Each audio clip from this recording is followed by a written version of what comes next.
What's up, guys? Welcome back to the formerly known No Limits Podcast. We're switching up a little bit now. We are. Got a little bit of a rebrand going on. We are now the Outta Bounds Podcast, kind of focusing a little more on sports, what's going on in the whole sports world, things like that. We actually got a lot to talk about today. Yeah. A lot of football, all-star snubs, baseball, a lot of stuff we're going to be talking about today. So let's just get right into it. Yeah, we've been gone a while, so there's lots of topics to cover. Yeah. First off, probably the biggest move of free agency so far, Carson Wentz to the Colts. Really shaking up the league here. Shaking up the league. There was rumors for a while that he was going to be gone. Obviously, the Eagles were kind of in shambles after their last game. Doug Peters just kind of sold their last game of the year. That was so I'm still mad about that. Yeah, so then I don't even know who their third string was. Someone that wasn't Jalen Hurts or Carson Wentz. That's all I know. Some random guy named Jalen Hurts wasn't playing bad. They were up, I think. Yeah, it was a close game at least, and then they just threw right at halftime. Yeah, they interviewed him shortly after the game, and he was like, shortly after he got fired, he was like, I got tired of them telling me what to do. Yeah. Stuff like that. Yeah. So, for the coach to just be mad that they were telling what to do, and for that reason, throwing the game, it's... And there was outrage from Giants fans and players because they were the team that obviously got snubbed from a playoff bid by the Eagles' loss. Mm-hmm. But as a result, Wentz is gone. Wentz is gone. He's on the Colts now. Actually, the Eagles are still hurting, though. Yeah. They actually are picking up the most dead cap. Yeah, it's they're paying $30 million. It was a bunch, 20 to 30 mil. Just that they're losing in Carson on that trade. So much money. But the thing is, we don't know what Wentz is going to be. I don't think he's bad enough at this point to count him out. And the only reason I say that is because when he was in Philly, I think it was 2017. He had his almost MVP year. The year he got hurt. His offensive coordinator is now the head coach in Indy. Frank Reich. Yeah. Yeah. So I think maybe with that chemistry and familiarity of the scheme and stuff, he might have a comeback year. He's too young to count him out because of injury, is what I think. I mean, if there's one coach that can get Carson Wentz back to playing MVP football, maybe not. I don't know if he'll ever be as good as he was a couple years back. But if there is a coach who can take Carson Wentz and be like, hey, this is our system, this is how you're going to play, and make him play better than he was playing last year, it's probably Frank Reich. Right. The only thing that comes with that is, obviously, Philly was ready to move on. They have Jalen Hurts, but they're not set on Jalen Hurts. Wentz has fallen off. He had his injury. He didn't have a comeback year. There are doubts. He was only worth a second rounder and a conditional. A third rounder, conditional second round, or something like that. So, I mean, they're paying a big price to get rid of him. Yeah. So they are done with him. Yeah. It seems like the Eagles are kind of, just completely cleaning house. They're waiving Deshaun Jackson, Alshon Jeffrey. There's reports that they might be trying to get rid of Zach Ertz. Oh, really? Yeah. John Kincaid Show, 97.5, big Philly guy. Reports that Jalen Hurts is still not guaranteed to start for the Eagles. The Eagles are really looking at older options in the draft, free agency. They're really trying to reset everything, probably build from within. They're not a trading team besides Carson Wentz. See, I understand that, but at the same time, I don't know if quarterback is where they need to do their rebuilding. If they're going to do rebuild, they're going to say, hey, we're getting rid of Carson, we're going to start from the ground up. Jalen's only a second-year player. He could be your man for the future. I don't know if they need to go to him in the draft. And if they do, then they need to dish out Jalen somewhere, I think, and get more picks. And I think it was very clear in the couple games that Hurts played that he's a very capable quarterback. Yeah, even with the very below-average receiving core that the Eagles had. Jalen Reagor, as a rookie, played very well. Yeah. But Deshaun Jackson and Alshon Jeffrey, they're going to be gone. They're pretty washed. Who was that one guy who just Travis Fulgham? He was all right. He's kind of a cool story. He was definition average. He's kind of a cool story. He's on 4 different teams or something and then played very well. But when it comes to the Eagles, I get the sense that they felt like they had Matt Stafford when it comes to what they were trying to get back for him. Yeah. Because, Matt Stafford, obviously going to the Rams. The Lions get, 2 firsts? and Jared Goff. And a couple other picks. Obviously, Jared Goff also on a massive contract. Right. But it almost seems to me like the Colts kind of settled for Wentz. Yeah, although I think by trading away picks to get Wentz, I put Colts and the Rams in the same category now with trading away quarterbacks. Mm-hmm. I think it puts them in win-now mode. Yeah, but it's interesting. They're not win-now. I don't think they're win-now teams. Like, the Colts' defense was amazing last year, and I give them that. But are they going to win the Super Bowl with Carson Wentz? I don't think so. Are the Rams going to win the Super Bowl with Matt Stafford? I don't think so. They're still the Chiefs. They're still the Bucks. They're in a pretty stacked division, too. Right. They got the Ravens. They got... who else is in that division? They got the Ravens.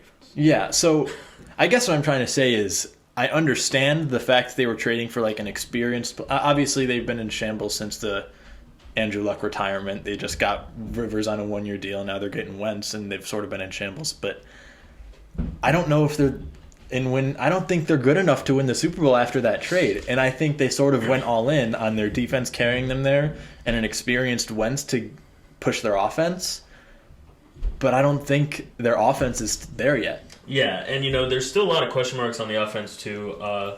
T.Y. Hilton's a free agent this year. Yeah. Other than that, like Michael Pittman Jr. played all right. They had a couple like rookie guys do pretty well, but the offense is still a big question mark, except for the O-line. Their O-line was pretty solid. They protected Rivers pretty well. But also a little bit of a potential beef between Pittman and Wentz. Because really? Pittman wore number 11 last year, and he said that he's not going to give it up to Wentz. Well, when you're Carson Wentz, I don't think right now you have the choice to be a chooser. I think you get a starting spot somewhere, and you're just grateful that you have that starting spot. Because it is old team, he was not going to have the starting spot. Yeah. You play for any number at that point. Yeah, but a lot of question marks surrounding the Colts. They definitely got a tough division with the Ravens and Titans. That's what exactly. Titans. It's gonna be kind of a bloodbath there next year because the Titans are still just like super into Derrick Henry rushing for 2,000 yards. And I'll say this now: I hope I'm wrong. I think it would be so cool if the Colts had just like a crazy year, like their defense held every team to like less than 10 points, and they just went off. I think that would be so cool to see. Yeah, a lot of I just times, don't know if it's gonna happen. A lot of times when those kind of teams make trades, their like future in terms of like division, conference, things like that is a little bit of a question mark. Yeah, like for the Eagles right now, obviously their division last year was terrible. You had Washington, who won the division with like 6 wins. I think they were 7-9, maybe something like 6-10, something like that. And then the Cowboys, obviously, Dak was out, Zeke was playing very badly. Very bad. So they were losing games. So the Eagles still, I mean, if they can figure it out with their new head coach and with Jalen Hurts, I think they can definitely be competitive. There's a lot of variables that are going into this that we just have to see play out. Yeah. Another big quarterback that's in talks, Big Ben. Big Ben. There were rumors that he might retire. There was that clip after they lost to the Browns where he was talking to, I think, Cam Hayward, someone else like that. It just seemed like, he was just done. Yeah. Obviously, if I'm the Steelers, I think that their first loyalty is to Big Ben over any other quarterback. They signed Dwayne Haskins, but that might have been... I don't know about Dwayne Haskins. Dwayne Haskins is a question mark in every realm of the sport and off the field. Yeah. They reconstructed... They don't have cap space. No. They are overpaying a lot of players. Yeah. They reconstructed Cam Hayward's contract, so they save something like $7 million this year. Okay. But obviously Big Ben is going to ask for way more than that. Right. If I'm the Steelers, though, I don't know if Big Ben is the best option. I don't know if he is either. And it kind of pains me to say this because growing up, like the quarterbacks that you talked about, like the ones who are like going to be maybe future Hall of Famers, Big Ben, Tom Brady, Aaron Rodgers, all of them are old now. Phillip Rivers kind of, but he's already retired. Yeah. Big Ben being gone, I kind of hate to see it. It kind of hurts. Yeah, he's in that class of quarterbacks that, year in, year out, like where you're going to get out. Yeah, exactly. The problem with the Steelers, though, is that they potentially lose James Conner this year. Yeah. He's a free agent. Their offense last year, I have no idea how they were competitive in games. They were the most... Besides the Bears, they were the most interesting, like, phenom in the league. Because they had, was it 11-0 that they started? And then they just botched the rest of the year. And I don't know who you want to fault that on, but if they're going to keep playing like the team that lost first round to the Browns, the team that like lost 5 of their last 6 or whatever, or 4 of their last 5, do you re-sign your old quarterback who can barely move and is a staple, like probably 6.5 caliber quarterback at this point? Yeah, and there's not even guarantees that they're competitive next year. Yeah, and if the rest of the team falls apart, I don't know why they would put so much money into Big Ben. Yeah, there's rumors Juju might be gone, except he's asking for a lot of money. Yeah. The problem with the Steelers is that their offense, aside from the occasional deep ball to Deontay Johnson or Chase Claypool, which are both very good players, though. Very good players. Their offense is so boring. Yeah. They were last in the league in rush attempts, which I don't know how if you have James Conner. He's a good back. He was. He can get you 100 yards a game. I was his fantasy owner, and I hated seeing them be last in the league in rush attempts. He can get you 100 yards a game. Yeah. But if James Conner leaves and Juju leaves, and the Steelers bring back Big Ben, like I think they're like an 8-8 team. Yeah, I don't think you can sacrifice not being able to pay like Smith-Schuster and James Conner just so you can pay Big Ben on like a 2-year, very middle of the road experience. Yeah, and the problem let him retire. The problem with Big Ben is that they were protecting him so much. Yeah, there were aside from those couple big plays a game, he was throwing the ball 2-3 yards. like. And I get it that he's historically this great quarterback. He's definitely face of the franchise, at least in this era. But eventually there comes a time to move on. And how old is Big Ben now? Is he? Has he broke 40 yet? I don't know if he's 40. 38. He's 38. Okay, so is that the age of a quarterback that you want to keep for a couple more years to pay big money and sacrifice on your other stars? No. Like, you have Chase Claypool on a rookie contract, like a cheap contract. But I think you need to get a new quarterback who's going to build for the future. If you have like a Chase Claypool caliber player, Smith-Schuster is still young enough if they re-sign him. James Conner is still young enough if they re-sign him. They could get a couple good more years out of this offensive squad, but they need to develop a new quarterback in preparation for it, is my opinion. And I don't think it's Haskins either. I don't think it's Haskins. Now, if they do lose Conner, they do have the 24th pick this year. Yeah, but 24 is not very great. I think Najee Harris could be there at 24. Alabama guy. You think so?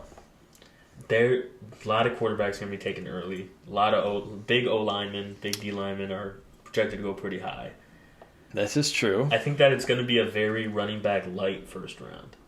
That could be, but as opposed to years in the past. I mean, if Najee Harris is there at 24 and they let James Conner walk, I think that's an obvious pick. Because they save a lot of money, too. Yeah. That's the problem. Their cap situation is almost as bad as the Saints. Yeah. And the Saints is so bad. Juju's asking for a lot of money, too. Juju's apparently asking for like $15-20 mil. Oh. I don't think the Steelers can pay that. I don't know if they I don't know who wants to pay that, though. I mean, the thing is, Juju, if he's used right, can be very good. Yeah. Like back like a couple years ago, his rookie year, his second year, and he was like a deep threat like Claypool is now. Like they were using him how they're using Claypool now, and he was great. Right. But then they just started using him in these like possession situations where he just runs like a 2-3 yard in route.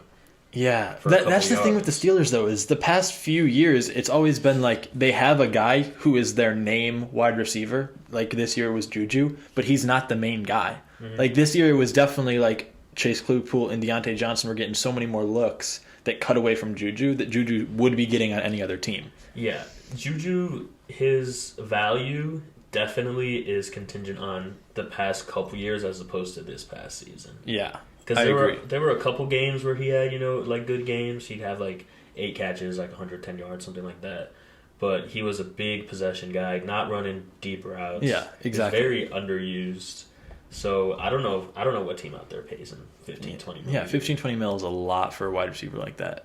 And I feel like right now the wide receiver market isn't really there. I think teams have their receiving cores set and they're looking to build like either in the quarterback area, they need O-linemen, or they need a better defense. I don't think the wide receivers is the question mark for a lot of teams. Yeah. So I don't know who's willing to pay that much money for Juju. Yeah. Another football organization that is in shambles. Shambles. Will probably be in shambles for the next couple of years as our beloved Chicago Bears. Yeah. They suck. They're bad. And the reason that they're bad is because they're so average. They are the most average team in the league this year by far. Yeah. Because they have an above average defense, not amazing, and an equally below average offense, which just equals out to 8-8, as we saw. And they're at the point where they don't have a high enough draft pick to get them someone to be their saving grace. 20. But it's not like they were good enough to be, next ones up for the Super Bowl. Mm-hmm. If I were to fix the Bears, I say blow shit. I say completely trade everybody. Offensive line. The Bears have always been a team with a bad offensive line that somehow sneaks their way around it if they ever have a good year. Yeah. We can't keep living like that. It hurts me to see we had 6 straight games of Nick Foles this year. I don't think I saw him scramble out of the pocket one time. Because there is no time for him to scramble out of the pocket. That combined with the fact that he's like an immobile person. He's just like the thing about the Bears is that the front office, it seems like they try so hard to just like salvage out an 8-8, a 9-7 year. Yeah. As opposed to take a couple years off, tank a little bit, 100%, get some cap room, get some picks, and then just like build through the draft. I think Pace and Nagy might be the two of the hottest seats of a GM coach combo in the league right now. I do have an interesting proposition that I would like to discuss about maybe the Bears. If we were to try to fix them, I think, like I said, O-line 100% should be their biggest priority. Yeah. If there's a quarterback they can get in the first round that we could see as a potential like future quarterback, we go for him. But I think I like Cam Newton. The reason I like Cam Newton is because he's not going to be a winning quarterback, but we don't want to win right now. We want to reset. We need Cam Newton's experience. He's a former MVP. He's a former Heisman winner, I'm pretty sure, right? He did win Heisman. He can coach and like be a good mentor for whatever quarterback we draft this year or next year, whenever. But if we can get him to just like be the guy to tank with while we build around him and then have a quarterback ready to implement once we're good enough to surround him, I think Cam might be that guy because he had such a bad year last year and nobody wants him. I think he had 3 throwing touchdowns. Yeah. Yeah. He has been very good. But I think right now he is a good quarterback to tank with. Looking at the draft, though, Bears got pick 20. Top QBs up on the board. Trevor Lawrence, obviously, going number 1. Then you got Justin Fields, Zach Wilson, Trey Lance, Mac Jones. Yeah. Do all 5 of those QBs get taken before 20? I don't know if all 5 of those quarterbacks are taken by 20. I think at least 3 of them are taken before 20. Because we know that the Jets... I think Wilson, Fields, and Lawrence are 100% gone by the time it gets to 20. And I don't know how I feel about Mac Jones yet. When you look at the QBs that are up on the board now, and the teams that have those high picks, the Jets... We know that they're going to be looking at all their options before they even decide on Darnold. Yeah. I think that Darnold still has the potential to be a very capable quarterback. I do too. I think that if they are putting him up on the board and saying, hey, let's see who wants Sam Darnold. Do you like the Bears taking a chance on him? Depends how much money he costs. I don't know off the top of my head he's still what on his rookie contract is. He's still on his rookie deal? I think next year he's owed $8 million, somewhere around there. Okay. I'm going to say no. You don't like Darnold? It's not that I hate Darnold, but he has been in a bad system his whole career with the Jets, and we've seen him do bad. Yeah. The Bears are not a good system. So he will just continue to do bad on the Bears. It's not like we're getting a proven really good quarterback who can pull us up.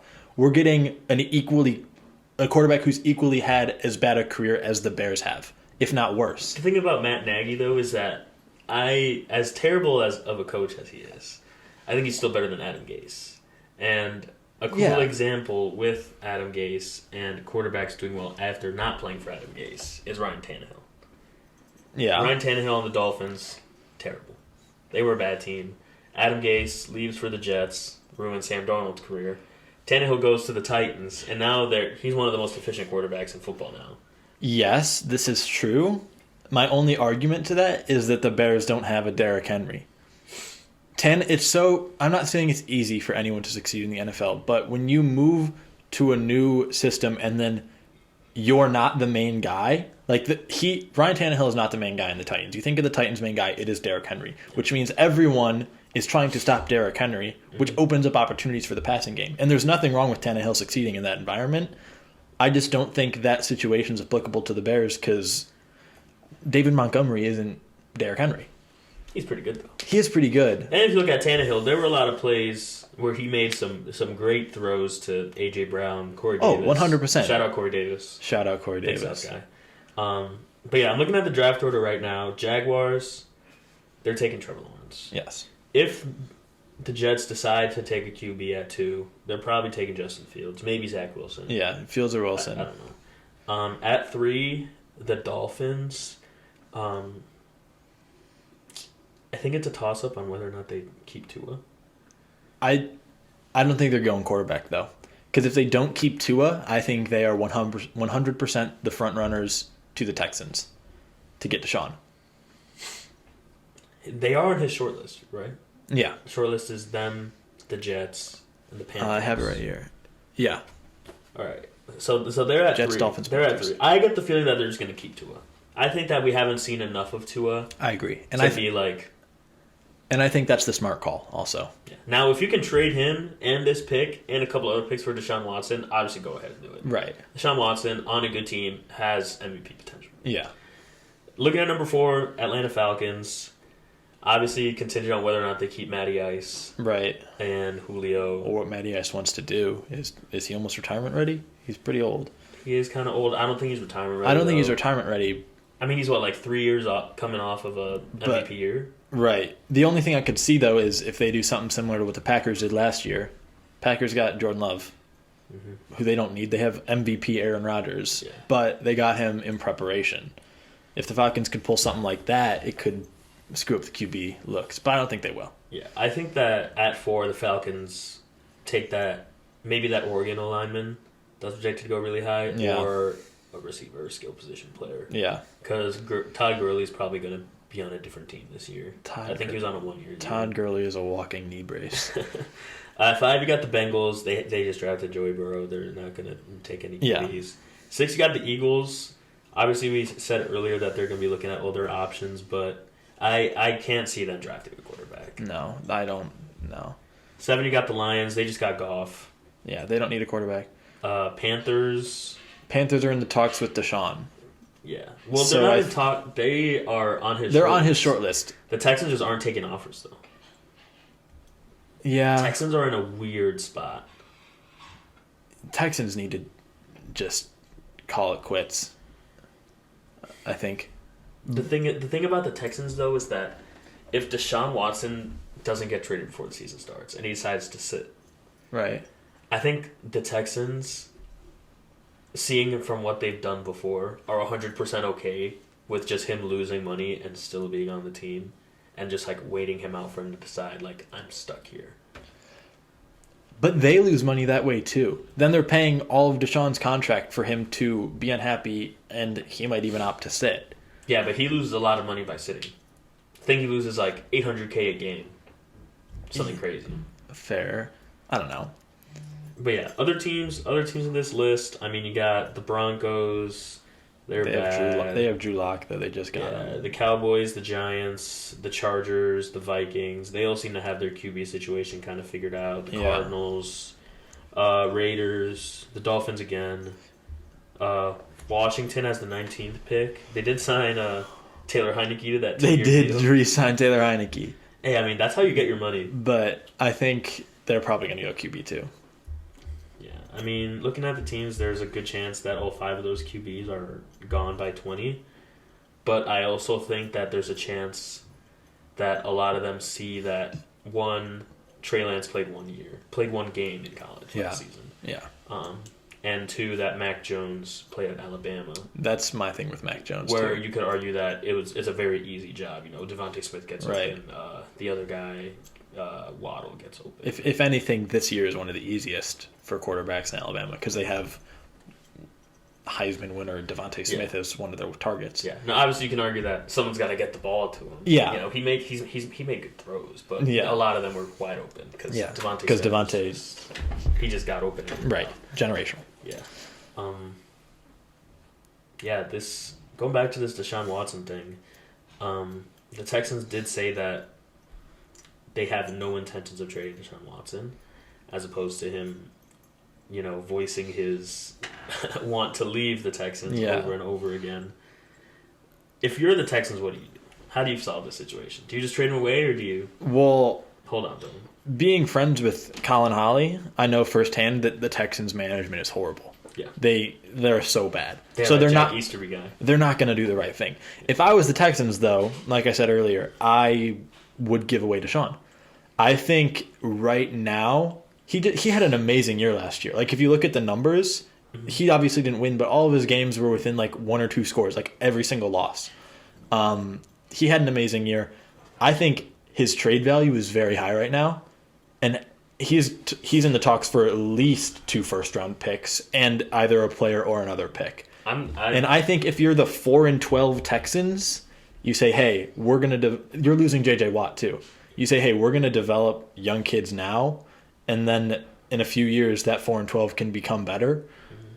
But if they don't trade away Deshaun, they're just going to be stuck in this like very below average cycle for a while. Yeah. And talking about we mentioned his short list earlier, the Dolphins, Jets, Panthers. Out of those 3 teams, I think the team most likely to just say, let's go all in and get Deshaun Watson is actually the Panthers. I agree. They have a new owner. I forget his name, but the owner came in and they immediately signed Christian McCaffrey to the big deal. Right. They said, hey, we need a QB. Let's go out and sign Teddy Bridgewater. Right. To that 2-year deal. So that, they had a serviceable QB for 2 years, but obviously they're looking at the future. The Panthers now seem to be a very, ambitious team. Yeah. They just go out and sign players. They got Robbie Anderson last year, who was great. Obviously, the McCaffrey injury kind of sucked for them, but if they can just go all in, trade all their picks, maybe a player or 2, get Deshaun, they're looking really good. Yeah. One of the things that killed them was that Luke Kuechly retirement last year. That obviously will kill any organization, but I think despite that, they've sort of still got themselves in a good position to where if they wanted to make a move for Deshaun, they'd be able to put him in a successful situation. Mm-hmm. Similar to what I said about the Colts, I don't know if it's a Super Bowl winning situation, but I think that makes them significantly better. If they trade away Bridgewater and a few picks and get Deshaun, I think they're at least in playoff talks, if not division champ talks. Yeah, and the thing about the Texans is that they were so bad for a good number of years before getting Deshaun. Yeah. The Tom Savage days. Yeah. They were bad. Who was the QB? He was like backup to Peyton Manning in Denver. Then he went over there. It was just like was it Kyle Orton? No. No. I don't know, but I couldn't even remember his name. That's the point. Was. But the thing is that organizations like the Texans, they tank, and then they try to get good and contend. Yeah. And then they, they're one of those teams that like rises and falls. It's kind of like in the NBA where there's teams that sign and trade for players, and then there's teams that just like constantly just like build and just like get good and get bad, kind of like the Bulls. They're in a down spell right now. Yeah. But if I'm the Texans, I don't see the problem with just being bad for a couple more years and getting all those picks and all those assets. And here's my thing with the Texans right now too, is they want to be picky, they want to keep Deshaun, they think that having that 1-star player is a deal breaker. But if that's the case, they should not have traded away DeAndre Hopkins, especially for the dumpster fire that they got for him. Mm-hmm. He is worth like 3 times as much they got in return. And by trading him away, I thought that was sort of their way of saying, hey, we're going to sort of blow up ship. We need to, get our value up in terms of draft prospects and stuff. And by not trading away Deshaun at one of his like peak values, it just sort of, one, contradicts the path they were going when they traded away D-Hop, and two, just screws them for the future because they've now lost the weapons surrounding Deshaun but want to keep him. Yeah, and they traded DeAndre Hopkins and also traded their first-round pick for Laramie Tunsil. Yeah. So they could have Deshaun Watson now and the third pick in this year's draft. And then if Deshaun wants out, you talk to him and say, hey, we have this 3 pick. We can get you an O-lineman to protect you better. We can get you another receiver. We can get you another skill position player. Anything that'll, help with you staying and being happy in Houston. Yeah. But when they trade that first-round pick for an O-lineman who actually ended up playing terribly, their O-lineman sucked. Deshaun Watson was running like Pat Mahomes in the Super Bowl on every play. There are few teams in the NFL right now who I would say are like in a dumpster fire position. Mm-hmm. And this is no hate to the Texans, but I think they're one of them. And the reason I say no hate to the Texans is because my beloved Chicago Bears are in the same spot. Yep. They're both just in terrible positions. Yes. Another QB unhappy with his team is Russell Wilson. I've heard about this. He and his like team, I guess. It was like his agents that was like talking on his behalf, I guess. But they apparently told the Seahawks that he is sick and tired of getting sacked. Fair. He got sacked a lot this year. Fair. They're unhappy with the way he's being protected, and he wants out. Seahawks have said that they are going to take no less than 3 first-round picks for him. I mean, I love Russell Wilson. I'll say that right now. What I say about him might be biased because I like him so much, but I don't think that's an overstatement at all. Mm-hmm. I mean, he has been in the MVP conversation for so many years of his career, and obviously there's the stat he's never actually gotten an MVP vote. He's had some years where the back half he's fallen off, like this year, for example. But then Aaron Rodgers took over, so it wasn't a competition anyways. Yeah. But he's led his team to a Super Bowl. He's always been like the guy in Seattle since he got there. I think 3 first-rounders is very fair asking price. Yeah, and this year was definitely heartbreaking if I'm a Seahawks fan because they were off to that 5-0 start. Yeah, they've always been contenders since he got there. Let Russ cook campaign. They had Chris Carson in the backfield playing well. DK Metcalf, a superstar, But it just became so evident in the second half of the year that they still have a lot of holes in their roster. Yeah. Aside from their skill players, right? Their defense was terrible. They were last in the league in pass defense for a while, which is something we're not used to. Yeah, the Seahawks defense is always great, especially with Bobby Wagner still being on the team. You'd expect they're going to do something. Yeah, on paper they look great. Yeah, but they just didn't perform. They had Shaq Griffin. They had Bobby Wagner. Just a lot of guys that you've seen play well. Yeah. In the years past, so it was definitely weird. It might have just also. we have no idea what was actually going on behind all the media stuff surrounding the team, but they're also in a weird spot. A lot of question marks going into this next year. With a bunch of different teams. Yeah. A lot of QBs potentially on the move. Maybe retirement, Big Ben. Seems like the only couple teams that really have it all figured out is the Bucks, the Chiefs, Packers. To an extent, there were some reports that Rodgers is maybe thinking about asking for a trade or one. Rodgers is engaged now. Yeah. He's got to start a family. That man's got to get out of the league. Hey, big congrats to Aaron Rodgers. Big congrats to Aaron Rodgers, Shailene Woodley. Shailene Woodley, yeah, they're tying the knot. They're tying the knot. Apparently they've been engaged for a while, is what I saw in the report. It's not a new thing. They just finally got public about it. Mm-hmm. But interesting nonetheless. What else we got here? If we want to keep talking football, there's obviously the J.J. Watt conversation. Yeah, J.J. Watt. If you're J.J. Watt, do you ring chase? Just go ahead and sign with the Bucks? I don't sign with the Bucks, but I do kind of ring chase. I think the Chiefs. The Chiefs? The reason I say the Chiefs is because they're a team whose defense could actually use J.J. Watt's help. Mm-hmm. Obviously, they're one of the top teams in the league, if not the top team in the league. Yeah. But where they lack is where J.J. Watt can help. So I think it's sort of a good fit. also he's dealt with so much crap in Texan. He is a beloved player across the league.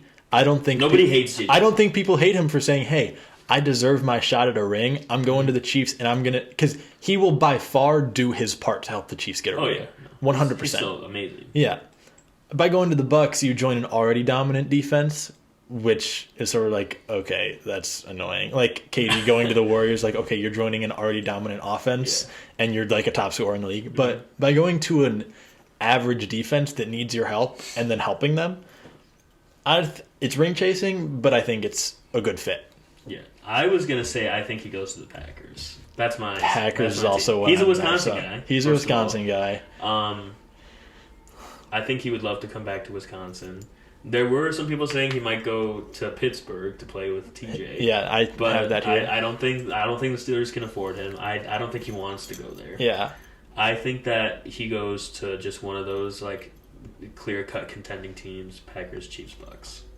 Another option that I think could be dirty that I've thought about. You might not like it. I don't know if he's gonna like it. The Browns.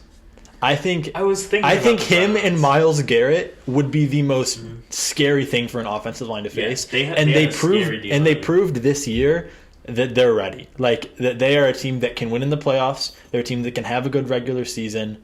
If they can repeat what they did with their weapons and then just add J.J. Watt, I think that makes them contenders for the AFC. Yeah, and they were without OBJ for those like second half of the year. Exactly. Yeah. Definitely an interesting pick. So I think those are four of the top spots. There's Steelers, Packers, Chiefs, and Browns. But he could really go wherever he wants because he's J.J. frickin' Watt. So yeah, I mean, I don't think I've seen any hate on J.J. No hate on J.J. Watt. Yeah, you know, he's got his he's a great charity, Twitter personality. Yeah, Twitter personality. He's got his charity in Houston. You know, generally just beloved around the league. An interesting thing that we bring up, though, is the idea of ring chasing because there's a lot of players, a lot of older players entering free agency this year that we could see, ring chasing. Yeah, ring chasing, giving up that big bag to get themselves a ring. Larry Fitzgerald is a free agent. Yeah. Adrian Peterson. Who else? Who's another old head? T.Y. Hilton. Yeah. A lot of guys who you could just say, I want a ring. And sign with those top 5 teams. Adrian Peterson, I could say doing that. He's been on a few teams already. He's sort of been passed around since he left his prime. If he gets put on a top 5 team and he helps out and wins a ring, I don't see that as a horrible idea. Larry Fitzgerald in anything but a Cardinals uniform hurts my heart. Yeah, it hurts my heart. I'm picturing him right now, cover of Madden 10, him and Troy Polamalu. Yeah, picturing him wearing a different jersey just doesn't sit right. But he deserves a ring. Yeah, could the Cardinals be that ring though? They could. They very well could. They were an interesting team because in those last couple games, it seemed that they were very inconsistent. Yeah, they were winning. They would win games against good teams and then kind of barely get the win or lose to bad teams. Shouts to the Cardinals for putting the Bears in the playoffs. 100% should have been the Cardinals instead of the Bears. The Bears were the only team last year to back into the playoffs. Yeah, the only team that lost and was able to make the cut. So shouts to the Cardinals for that. But maybe not though, because we have a worse pick. Yeah, I mean, so all the Cardinals have to do is beat the Rams, and then we have pick 16 this year, a little bit better, but a little closer to that Mac Jones. Very different situation if we're talking picks at 16 compared to 20. Yeah. But yeah, I think that with the Bucks though, they are a very enticing team for a lot of free agents. Yeah. Because first of all, Tom Brady looks like he may never retire. Tom Brady is actually immortal. They're thinking about there's talks that they're in discussions for an extension already. Because technically this extension. Because last year signed a 2-year deal. So right. This is technically the last year. So he's going to be 44 this year. Right. I think they easily sign him to at least another 2 years. Right.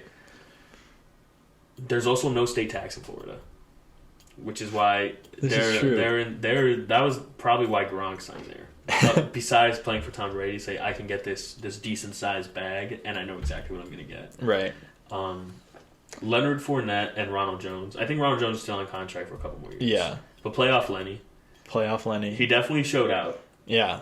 I think that... And I think both those running backs are potential RB1s on different teams, having that 1-2 punch is really good. Yeah, but I can see Leonard Fournette easily gauging his value across the league and, of course. And saying, I proved that I can be an RB1. Yeah, I think he proved that in Jacksonville. I thought it was kind of weird when Jacksonville dropped him, but he's always been like the main running back in Jacksonville the time that he's been there. Since coming to the Bucs, he obviously split time, but I think he has his value. Yeah, on the Bucs roster, there's a lot of players with question marks around them, like Leonard Fournette. Chris Godwin's a free agent this year. Right. Gronk technically because he got signed to a 1-year deal. Yeah, but so if those players leave, they can so easily fill up those spots. I hate to say it, but Allen Robinson is a free agent. Both of the Lions receivers, Kenny Galladay, Marvin Jones, they can easily slide in there. Running backs, you got a lot of running backs entering free agency. Aaron Jones, James Conner, a lot of guys that could easily just say, the Bucs have a spot open. I'm gonna take it. If I get a contract on my way by the Bucs, I'm signing there. Right. It just doesn't look like they're gonna fall off at all next year. Yeah. Even if some players leave, they'll be fine. Right. And there's still, the Bucs still have their franchise tag. Yeah. They could easily give that to Chris Godwin. Yeah. I think. And their defense is just not going to be messed with. I think we're talking about offense, but the franchise tag window's open yesterday. Bears franchise tag, are you, Rob? Please. But another player who is probably the biggest name when it comes to franchise tags this year is Dak Prescott.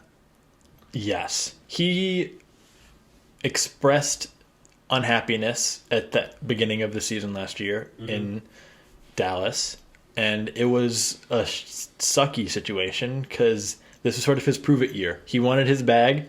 They weren't willing to give it to him at that moment, and this was his year that he was just going to ball out. And he did ball out for 4 games or something like that. And then his ankle went sideways, and I feel it was horrible. But I think that, obviously Dak Prescott was unhappy because there wasn't a lot of trust there. Yeah. Year in, year out, he was putting up decent numbers. I saw no reason why the Cowboys should look at other options aside from Dak Prescott. And even after the 4 games this year, I think Dak Prescott is the type of player to where this injury, he'll come back to it with no problem. Back from it with no problems. Yeah. He'll be back It was very bad. It looked horrible, but it ended up just being like an ankle break, right? And a few ligaments, I think. Something like that. Which, obviously, it looked very bad, and it was, I'm not at all downplaying it. It was horrible. But I think he can come back from it pretty easily. Pretty nicely, is what I should say. Yeah. Football. A lot of football, sorry. Let's switch it up a little bit. Let's go. Let's talk hoops. Let's talk hoops. All-Star rosters came All-Star rosters announced, and I am livid. Why are you livid, Nate? Why are you mad? Because I know for a fact Zach LaVine should be a starting guard for the East All-Stars. I don't know about that. Bradley Beal, 100% All-Star, has been killing it. No, don't throw that flag, and I will tell you why. These stats I pulled up as of the last game that both of these guys have played. Zach LaVine, 29 points per game, 5 rebounds per game, 5 assists per game, has played 29 games this year, 52, 43, 86 splits. Kyrie Irving, 29 points per game, 4 rebounds per game, 4 assists per game. So one less in every category through 22 games because he had his little tenure of sitting out on 52, 41, 90 splits. So he, of all the stats that I just listed, is only better than Zach LaVine in free throw shooting. And Zach LaVine has also been the man on his team and has 100% deserved the All-Star starting bid this year. He has been put through the ringer as a Bulls player. 100%. Kyrie has had Kyrie has had the easy route on the Nets. No fault to him. He was there first. But I'm saying Zach LaVine has 100% proven his worth on the Bulls. He's dealt with the problems of being owned by Jerry Reinsdorf. Terrible. Jim Boylan last year, and I think he deserved the All-Star starting bid. I'm gonna hold on. Kyrie can be the reserve. I'm completely fine with that. He's had an amazing year also, but Zach LaVine deserved to start. You're forgetting a big thing, though. 2 big things. What am I forgetting? First of all, Kyrie Irving plays for the Nets. Exactly. Kyrie Irving plays for the Nets. He is surrounded by James Harden and Kevin Durant. And you're telling me that his good year with those many options to draw away from the defense is better than Zach LaVine's better year when he's the main guy to guard? You're also forgetting that the starters are based on votes. I'm not saying that the NBA just picked Kyrie. It is based on votes. I'm saying the votes should have gone to Zach LaVine. Yeah, but that's sort of the assumption that the type of people who vote for every NBA All-Star as opposed to just voting for your team. Obviously big Chicago guys, Bulls fans are just gonna be voting for Zach LaVine. They're not gonna be oh, I like Joel Embiid, I'm gonna tweet All-Star vote Joel Embiid. Yeah, but I don't think the difference here was just by the fan vote. The fan vote doesn't... How much does the fan vote actually contribute? All of it for the starters. Is it actually all of it? Yeah. I thought there was also player vote. No. I don't think so. I want to say it's just the... Is player vote only for the reserves? Because I know there's a player vote. Yeah, that's the reserves. I think the reserves is player, coach, people around the league. But also the problem is that Zach LaVine plays the 2 guard now. It's just guards, though. Yeah, but if we're that's the thing, though. If we're looking at the East, if there's one player who was destined to be a starter this year in the East, it was Bradley Beal. All-star starters determined through fan voting for 50%, media voting for 25%, and player voting for 25%. So fan vote is 50%. So fan vote's 50%. So that means the media and the players screwed up. Listen to me. If you are a player and you're prepping to play for the Bulls versus you're prepping to play for the Nets, all of your focus is on Zach LaVine to the Bulls. You can't put all of your focus on Kyrie Irving for the Nets.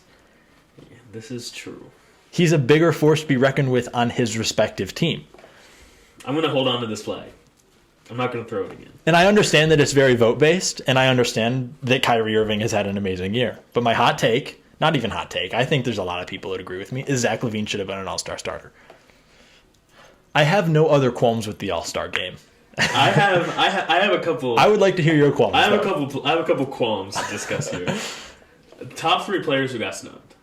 I'm looking at Devin Booker. I'm sorry, I forgot about that. Devin Booker got robbed. He got robbed. Number 2, I'm looking at Sabonis on the Pacers. Fair. He was double machine. Not even double machine, 20 and 10 machine this year. Yeah. And 3rd, even though he got off to a bad start at the year, I'm looking at Trae Young. Trae Young. I'm sorry to Chris Paul.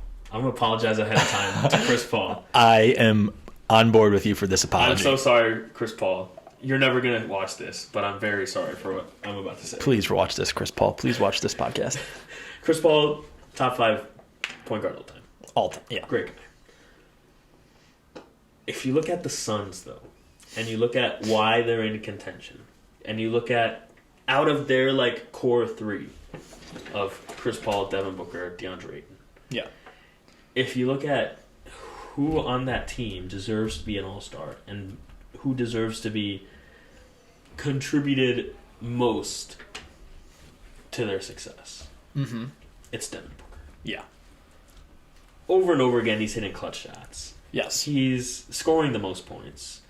He's putting the Suns on the map. Obviously, the Chris Paul trade turned a lot of heads towards their team. But if we do a simple word association game, and you're sitting on the therapist couch looking at the ceiling. All right, picturing it. And I say Phoenix Suns. Devin Booker. 100%. Also those purple jerseys, but Devin Booker. Oh, those are the ones with the thing here? With the sun, yeah. So cool. But, I mean, Chris Paul, it just seems like it's just kind of a... It's a nostalgia vote. It's a nostalgia vote. It's Chris Paul is back to on a good team, and everyone loves Chris Paul. And everyone loves Chris Paul. I love Chris Paul. I love Chris Paul. He's a great guy, great player. But he's not an all-star. Chris Paul all time versus Devin Booker all time. Chris Paul. That's my vote right now. This year, though, but this year, the 2021 All-Stars. It's Devin. It's Devin Booker. I agree with you, 100%. Now, looking at the list, I'll show you the list because I don't think you have it. I don't have it pulled up. No.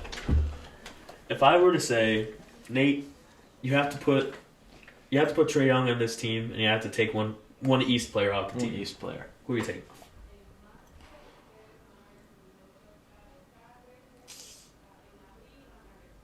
I mean, I got to get rid of a guard. It's not going to be Steph. No. It has to be an East player, and you can get rid of a guard. Wait. The reserves don't matter. Position doesn't matter for the reserves. Oh, position doesn't matter for the reserves. Yeah. Why did I say Steph?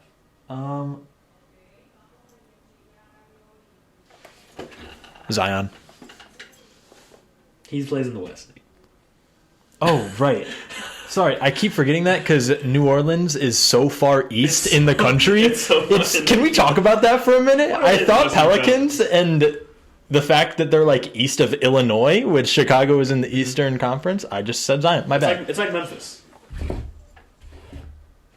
Also, is John Moran... Who do you want me to get rid of? Is John Moran on this list? No, I don't think so. Who do you want me to get rid of? I was going to say Ben Simmons. I don't know if I would have said Ben Simmons. I don't think he's an all-star this year. I just feel like he doesn't have like great games. But he has consistently really good games. Look up his averages. I feel like most of their success is attributed to Joel Embiid. And I feel like, Simmons he's not going to get you like 25 a night. I saw this one thing on Ben Simmons, and you can agree or disagree with it, given that my source is actually some account on TikTok that was like, whatever. But what they said was interesting to me. They said Ben Simmons plays like a guard-forward combination. He does. And because he is listed as a guard position, you expect guard traits from him. But if you gave all of his traits and just made him a straight forward position, you would be very, very happy with how he's playing, and you'd be very, very impressed by it. And I think that was a good argument to make because we expect the shooting capability, of course, from a guard, which is what he is. But if you just change the position title, he's excellent at what he does. Anyways, what's his stats? His stats, 27 games played, 15 points per game, 8 rebounds per game, 8 assists per game. 56% from the field, 16% from three, 67% shooting from free throw.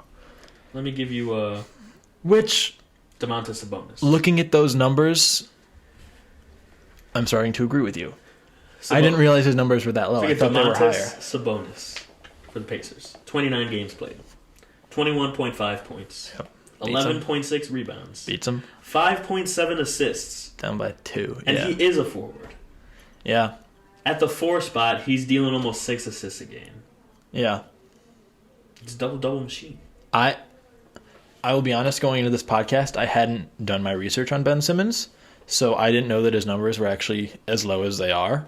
I thought he was putting up at least 20 a game. And it's okay, Trae Young. He's putting up 16. 27 points a game. 4 rebounds. 9.6 assists a game. I don't think his shooting's that good. Shooting 41% from the field and 32 from 3. Better 3-point percentage for sure. But, I mean, both of those players, I think, deserve to be in over Ben Simmons. You know what? You have changed my mind. You have successfully changed my mind. Because, like I said, I did not realize Ben Simmons' numbers were that low. I thought he was putting up like 27 and 7. Nope. He's not. I'm gonna throw the cat flag again. So yeah. I'll throw my flag on Ben Simmons there, and I'll throw it on myself. I stand corrected. We've been doing this for a while. We have been. Is there anything else we want to talk about? I mean, there's other sports that stuff's going down, but we're hitting an hour almost at this point. So I think we're good here. We could just save it for next week. Yeah. Before we end though, thoughts and prayers to Tiger Woods. Real talk. We heard about real talk here. Obviously, we all know about his accident. He's a double leg fracture and an ankle break, something like that. Yeah. Terrible what happened to him. Tiger Woods, one of those guys who everybody knows. Everyone. Walk down the street. Any person, not athlete, a random person, not fan of sports. Any person ask in the world. a random person, name a golfer. We're saying Tiger Woods. 100%. Very happy to find out that there was no source of intoxication or any sort of cloudiness during the crash. Mm-hmm. Obviously, Tiger Woods has a rocky history. That is what a lot of people thought of right away when they found out single car accident. You sort of think, okay, there's assumptions to be made. Very happy that he was not intoxicated. Very not happy that he's injured. I don't think he's going to be able to make a return for the Masters. No. And he's old enough at this point that could be career ending. Yeah. So prayers out to him. Hope for a quick, speedy recovery. Yeah, Gets him back to full strength. Mm-hmm. We hope to see him back soon.